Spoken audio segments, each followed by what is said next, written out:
Ano nga bang mangyayari kapag in-access mo ulit yung Maya old account mo o di naman kaya na-uninstall o ginamit mo yung Maya account mo sa ibang device? Pakita natin yung first time access sa Maya. By the way, kung first time mo sa channel na to and gusto mo pa ng mga online tutorial videos katulad nito, please click the subscribe button. Yung Maya app ko, kailangan ko siyang i-access gamit yung another phone. So, naka-uninstall na siya sa lumang phone ko. So, this time, sa bagong phone, dito sa Play Store or sa App Store, i-download nyo lang ang Maya. Katulad nito, kapag in-install nyo siya, automatically mada-download at install na din siya. Dito nga pala sa Maya, merong iba't ibang mga features, katulad ng pag-loan na pwedeng umabot ng 250,000 pesos, depende na rin sa account ninyo. O yung pag-save dito ng pera, let's say nag-open kayo ng Maya Savings Account, pwedeng kumita ng 15% per year. Depende yan sa ina-offer nila, nagbabago-bago nga pala ito monthly. At napakarami pang features dito sa Maya.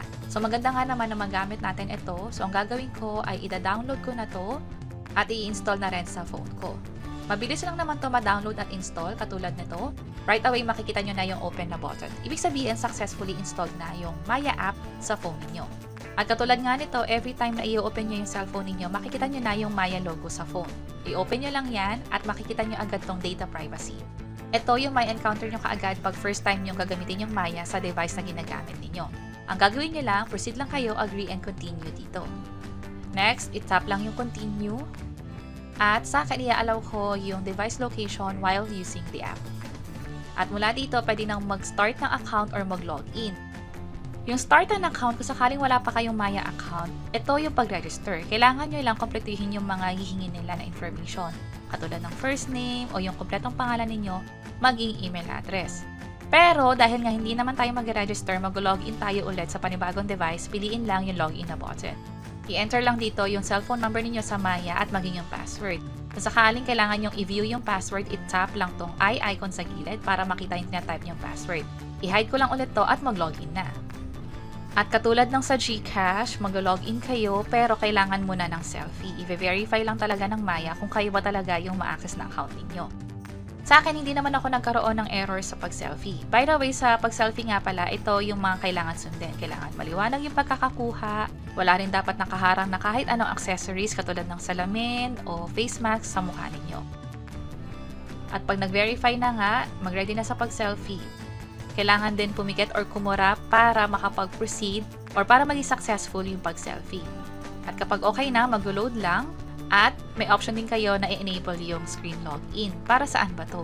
Sa phone natin gumagamit tayo ng password or yung PIN natin. Minsan yung pattern pa nga. Pwede tayo makapag-login sa Maya app gamit yung PIN na ginagamit natin sa phone. So sa akin, pipiliin ko na gamitin yung screen login. Personal choice nga pala to. Pwede nyong i-cancel. Sa akin, confirm. At tatanungin na rin kayo kung gusto nyo bang i-access ng Maya yung mga contacts o yung phone number na nakasave sa phone ninyo. Sa akin hindi, so deny ang pipiliin ko dito. At ito na yung Maya app. Pwede na siyang ma-access, hindi ako masyadong nagkaroon ng problema. Lately kasi sa GCash, kapag lilipat kayo ng panibagong device, pwedeng umabot ng few hours bago talaga kayo makapag-login successfully. Minsan umaabot pa ng more than one day. Pero buti dito sa Maya, hindi pa naman nagkakaroon ng issue na katulad nun. And again, yung mga selfie na ginagawa natin pag first time login, security measure na rin to just in case na may iba palang uma-access na account natin. And that's it. Sana nakatulong tong video na to. Kung pakiclick ang like button at para sa iba't ibang mga tutorial videos, pwede nyo i-check ito nasa baba. Sana makatulong and see you sa mga next videos. Bye-bye!